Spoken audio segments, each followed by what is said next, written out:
Sierra Leone in the time of COVID-19. The impact of the pandemic on frontliners, on business, and on our community. This is The Local Response, every week with Vickie Remoe.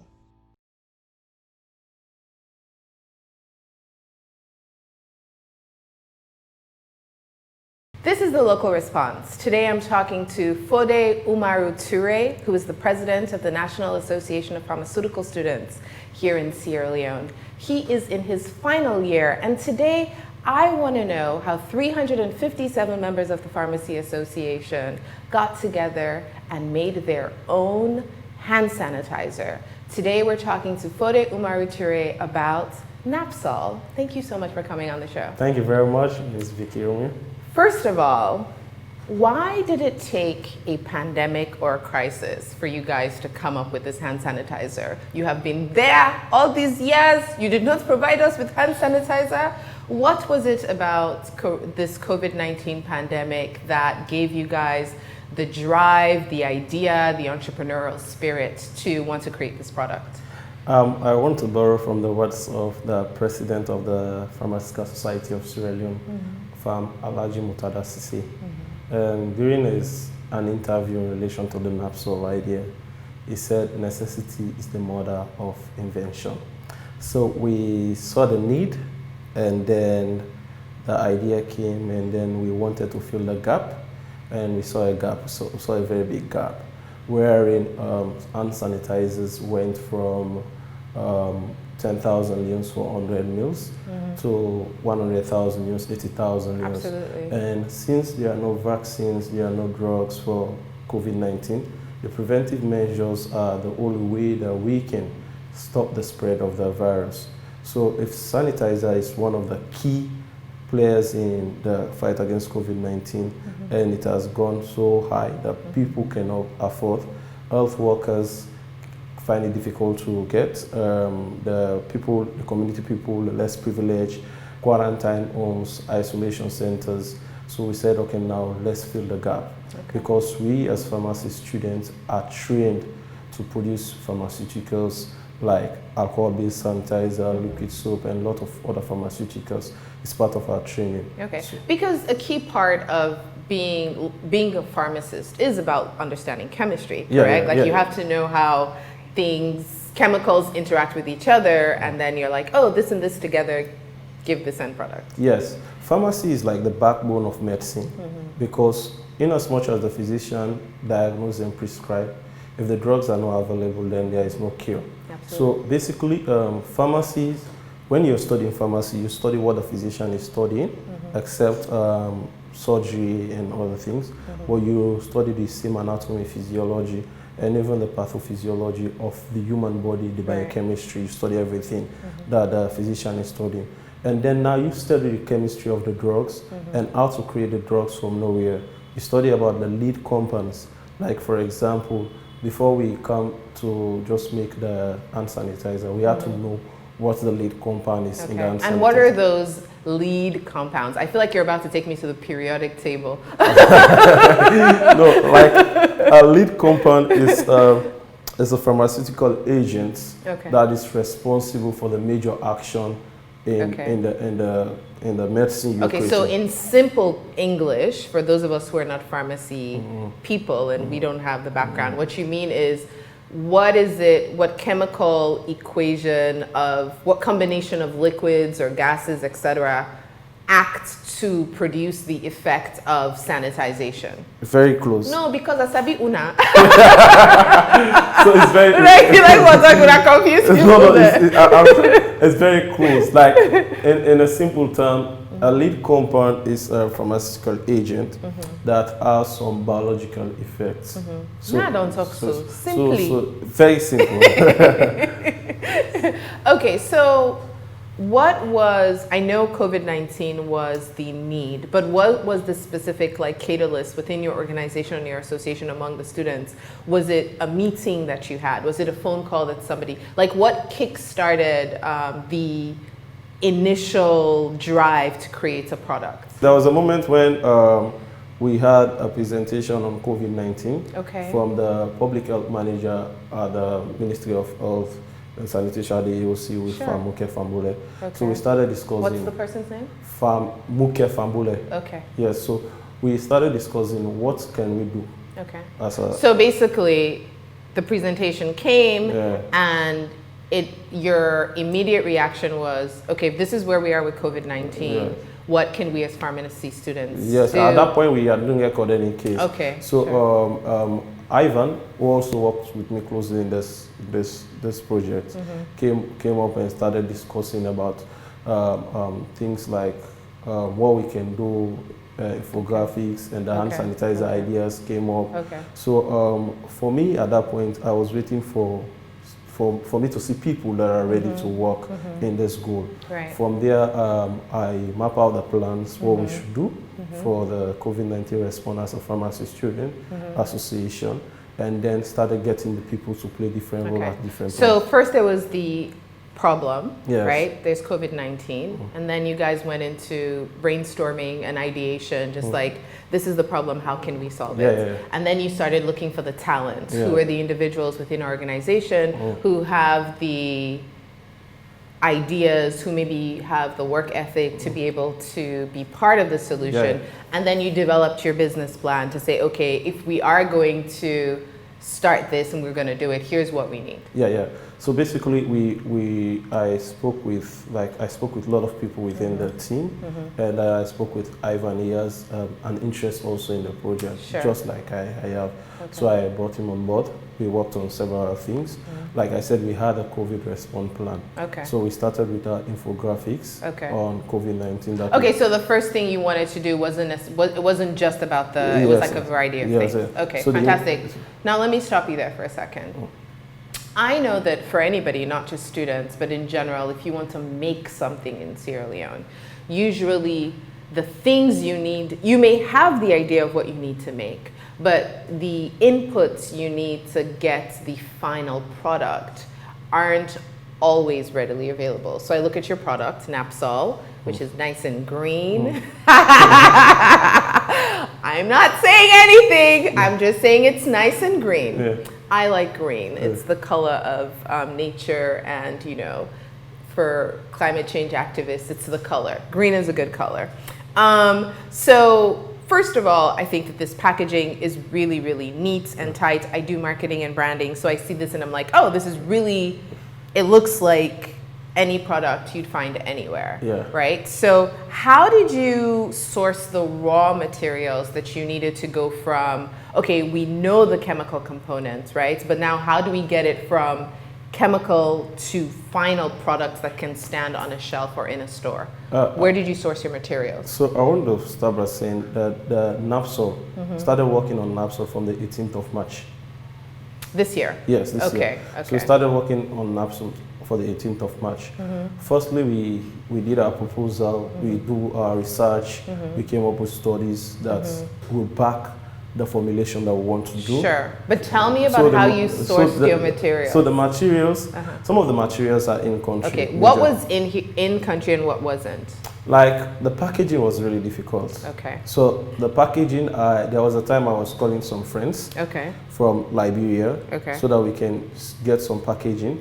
Like the president of the Pharmaceutical Society said, we cannot afford to go wrong because going to the packaging, we had to partner. If you read through the label, we partner with the Pharmaceutical Society of Sierra Leone. Of course, now una like senior organization for students. After you're no longer students, when you're a pharmacy professional, this is the association, So we do not want to put something in the market, the young pharmacist group, that will go south.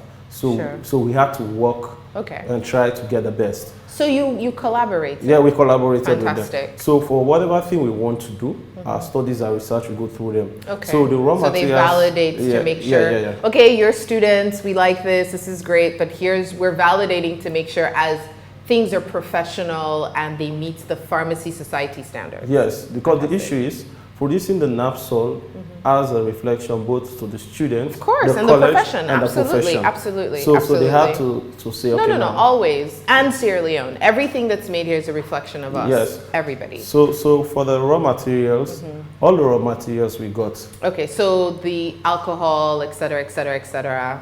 Within country. Okay, was available. Yeah, and then what we ensure we do is that for the ethanol, we had to do in-process testing. Okay. For the glycerol, we have to do in-process testing, the hydrogen peroxide, and whatever thing we use to produce NAPSOL. Okay. So basically, so hydrogen peroxide, glycerol, ethanol. Glycerol and ethanol and water. And water. Is the ethanol coming from is it Sunbird Energy plants in, is it in Makari, Banti Chiefdom? Yeah. Okay. Is that where you get it from? Yeah. Really? Yes. Oh, that's fantastic.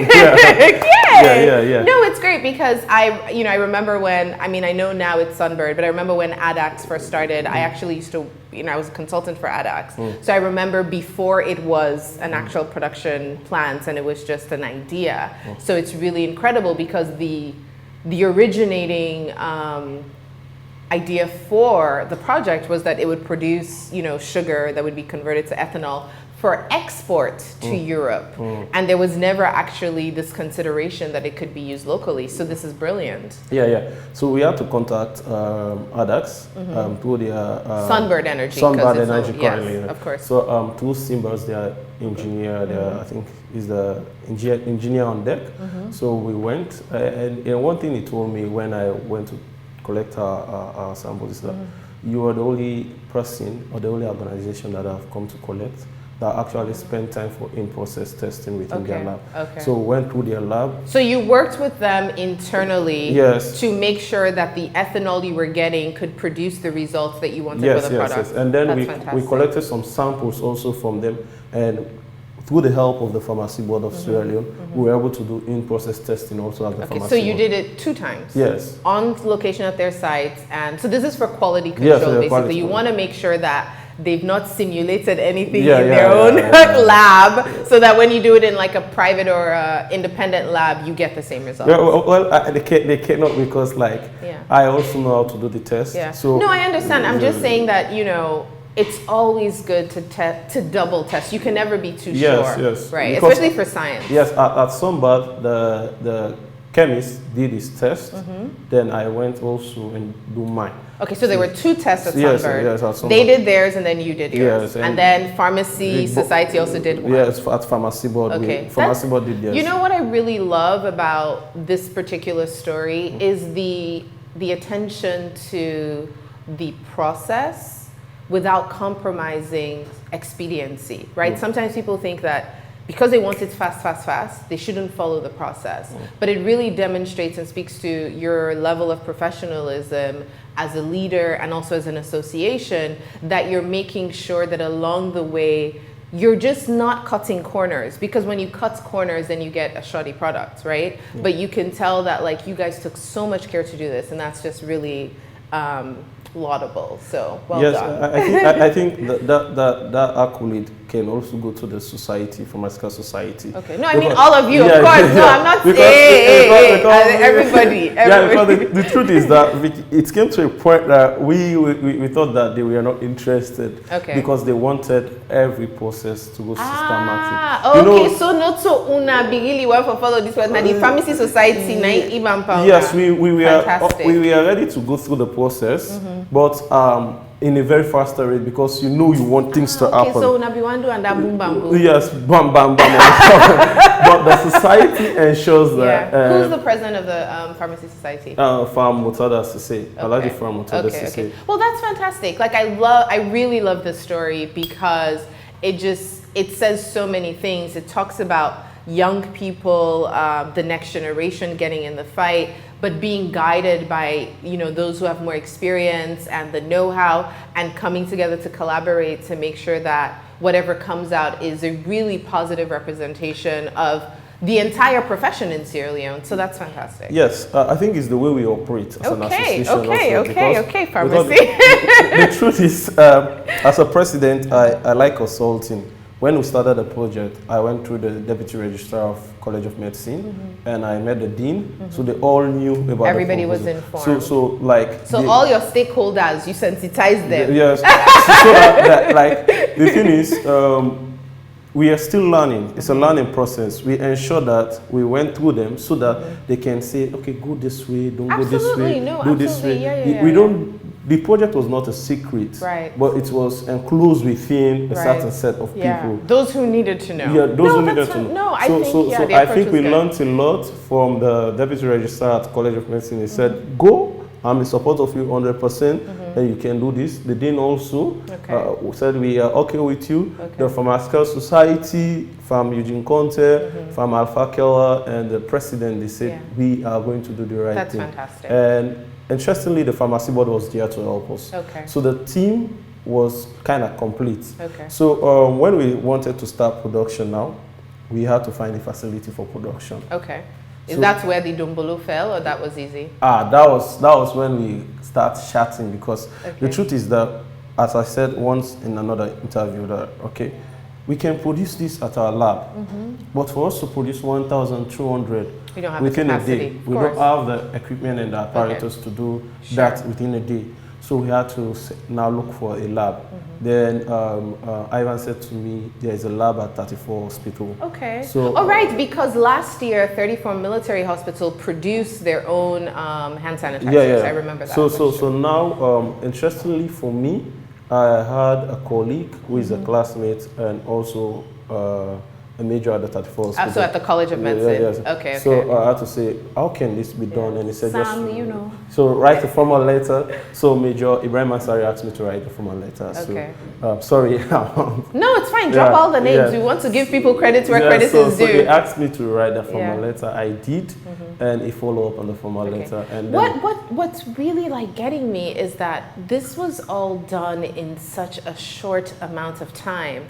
And it still has so much bureaucracy. Do you know what I mean? Like, there's so many steps and so many components.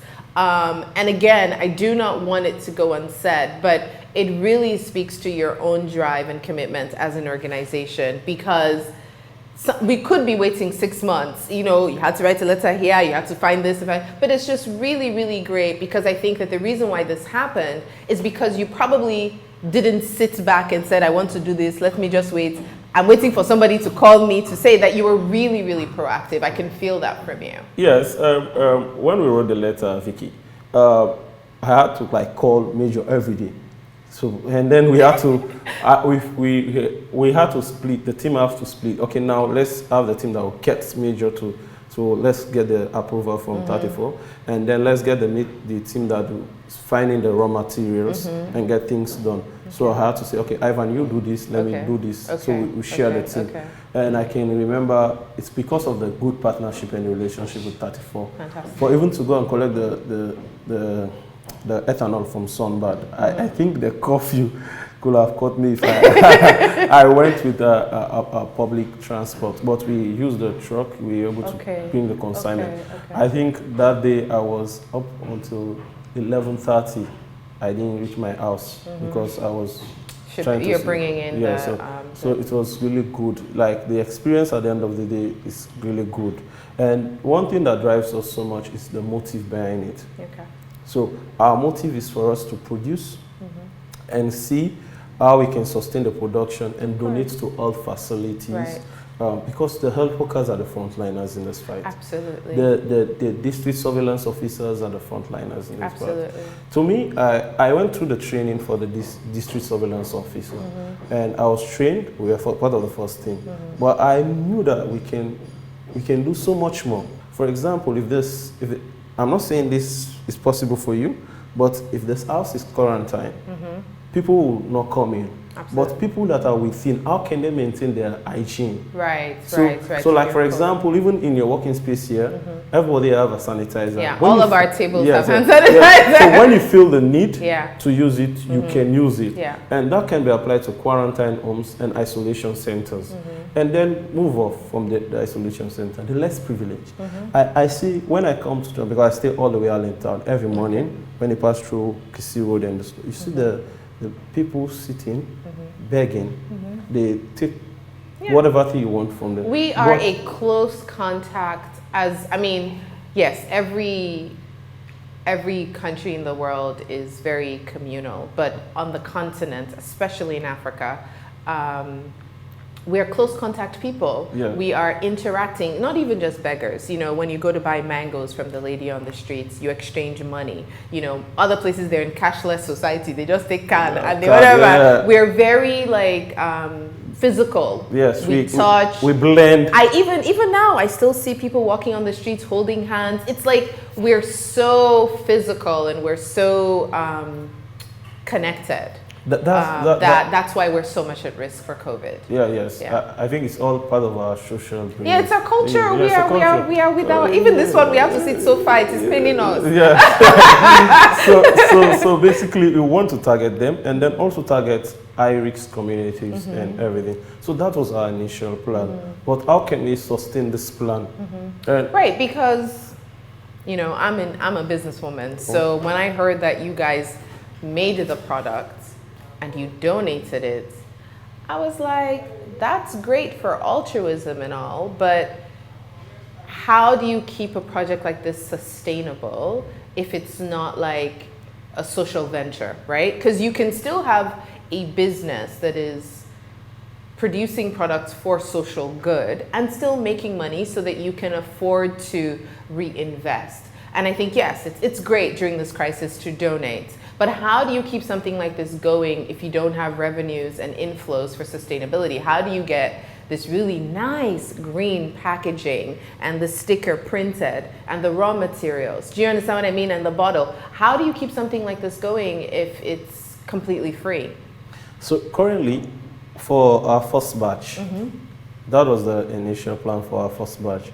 And it was sponsored by the Pharmaceutical Society of Sierra Leone. We knew that this is... So because they gave you the seed capital, you needed to make the investment. Yeah. That's why you're not worried on No, not necessarily. Recovery. We agreed. Okay. The culture with pharmacy is for whatever decision, because of the president, obviously, but I think it's the culture. For whatever decision we take in relation to NAPSOL, we have to agree as a team. Absolutely. And then they listen to us more because we are the driving force. Of course. So we agreed that, okay, now for a start, the credibility is checked. Everything is 100%. We have documentation from Pharmacy Board ascertaining the analysis of this. So now for a start, let's reach out to people. Then now we can from there take a business model to adopt. Sure. Wherein we will not still lose the donation side of it. Like for example, if we produce another 1,200 batch, what we're going to do, we are going to sell like the 1,000 so that it can reproduce another batch. Sure. And then donate the 200. I would like for the Association of Pharmaceutical Students in Sierra Leone and the Pharmacy Society to be able to really profit from this, to reinvest in your own activities. It doesn't have to be to buy big Pajeros to be driving around. You know what I mean? You Pajero buyers, we see you. Point is, you have an opportunity. Thank you so much for coming on the show. It's been a pleasure talking to you. This is NAPSOL, made here in Sierra Leone by the National Association of Pharmaceutical Students in partnership and collaboration with the National Society for Pharmacists? The Pharmaceutical Society of Sierra Leone. The Pharmaceutical Society of Sierra Leone. And they created this product as part of their local response to the COVID-19 pandemic. As always, it is really important that everyone remembers that COVID-19 coronavirus is very real. In Sierra Leone, we currently have over 500 cases. There are people who have died of these diseases. It is not a joke. Nobody is immune to COVID-19. One of the ways that you could increase your chances of staying safe and protected is by making sure that you practice hand hygiene, which means you wash your hands often. And if you don't have access to soap and running water, that's what this is for. NAPSOL, hand sanitizer. You can use it and it kills 99.9% of germs. Thank you so much for watching. See you next time.